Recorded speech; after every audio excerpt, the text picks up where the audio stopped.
What's up guys? It's Shane from Ministry of Blanc here. Today we're going to do a little unboxing and overview of something both tiny and impressive. Two words in the English vocabulary that has never been used together before.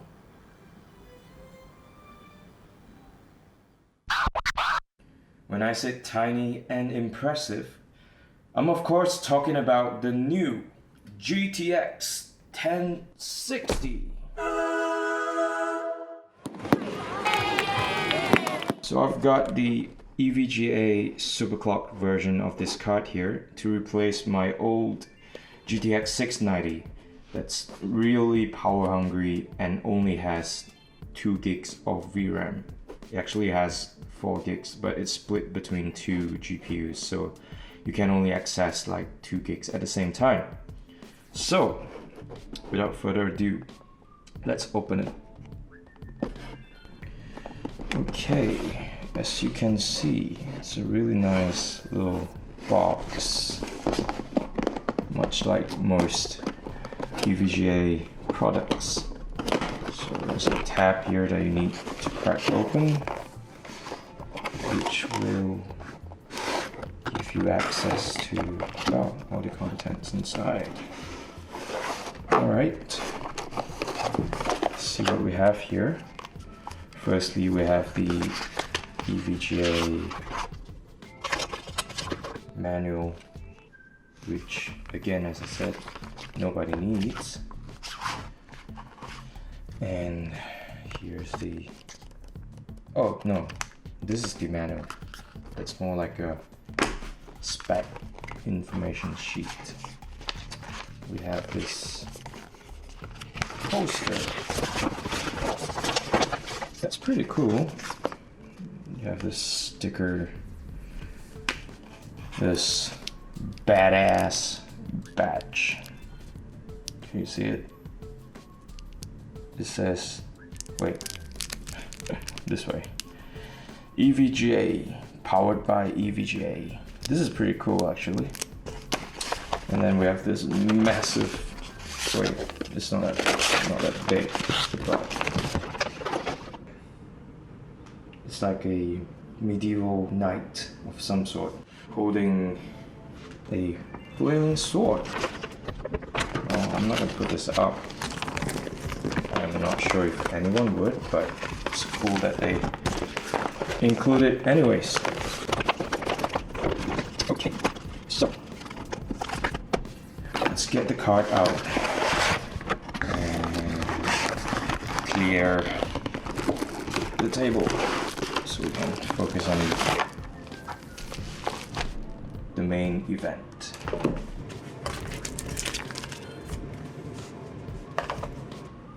This might not look really small to you, but you'll see in a minute why I said this is tiny as hell. So we have a sticker here that we need to remove. It's easy to just, yep, there we go. And then an anti-static bag. Here's a pro tip: when you open these things up, don't try to yank them off on this side.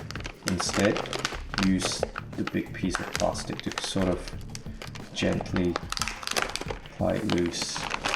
See, it works better that way. And let's get the card out.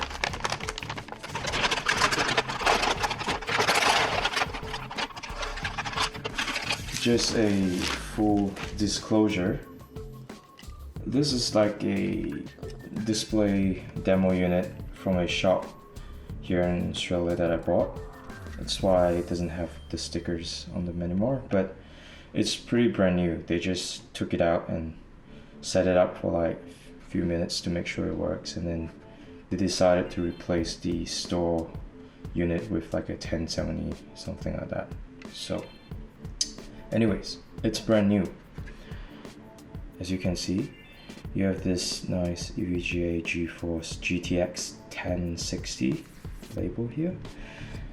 I'm not sure what material this shroud is, but I'm gonna say plastic, but it's pretty solidly built, and this shroud is covering in a huge aluminum heatsink, so it doesn't really flex or anything.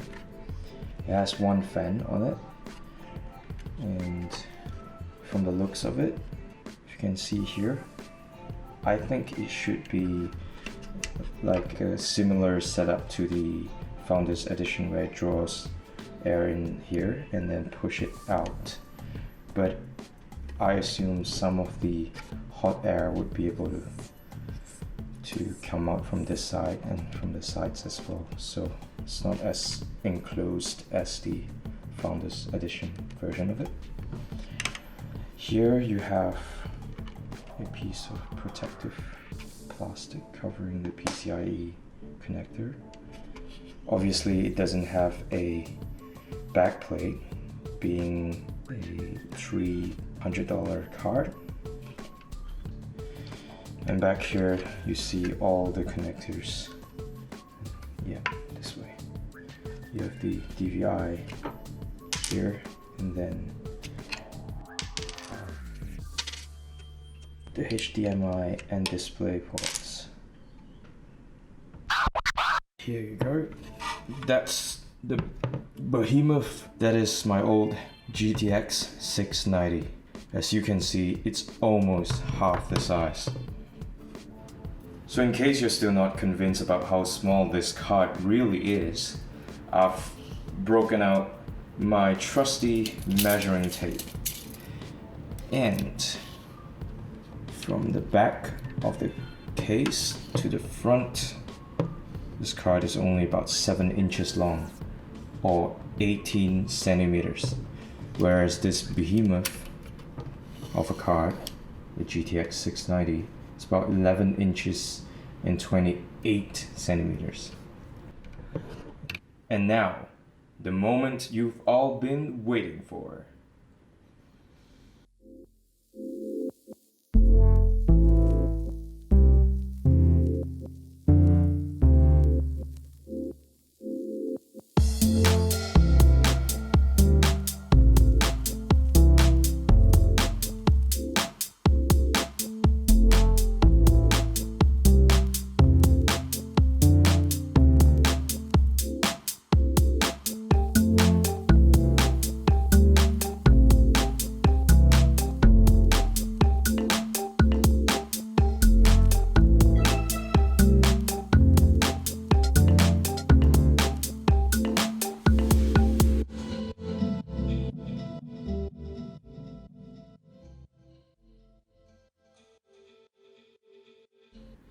So for the next 5 minutes or so, I'll be showing you guys how to switch out a graphics card for those who are new to this. If you guys want to skip ahead to the conclusion of my first impression of this card, just follow the link in the description down below. I'll see you in a bit.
What do I really think about our tiny little contender?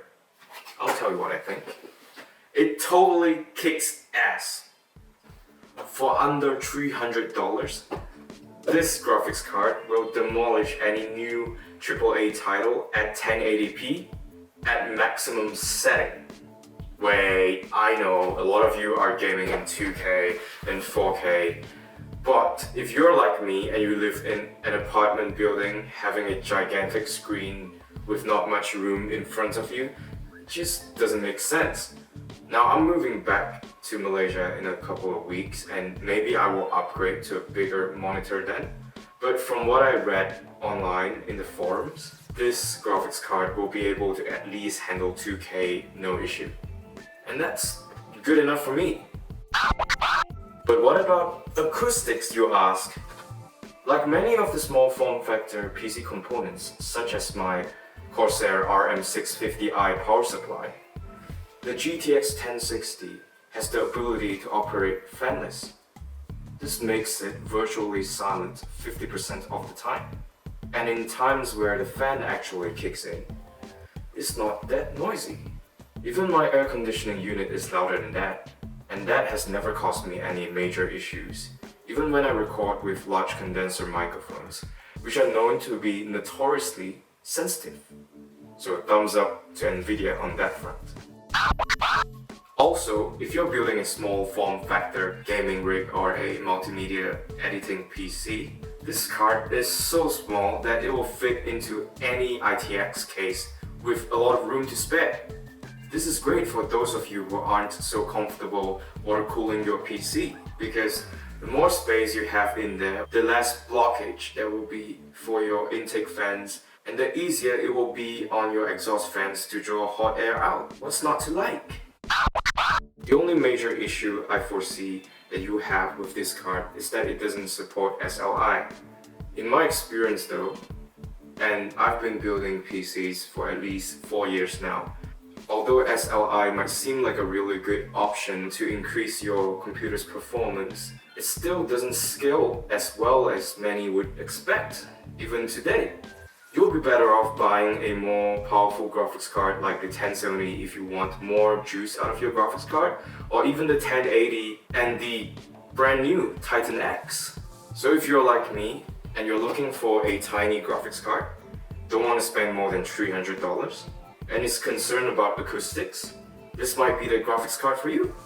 It ticks all the boxes and answers the age-old question, does size matter? Absolutely not. At least, not when it comes to graphics cards. Again, it's Shane from Ministry of Blanc. Thank you for stopping by. Please like and subscribe for more videos like this one. I will really appreciate your support. Leave a comment down below if you have any suggestions or any questions regarding the GTX 1060, and I will try to answer as many of them as I can. Thank you very much. I'll see you next time.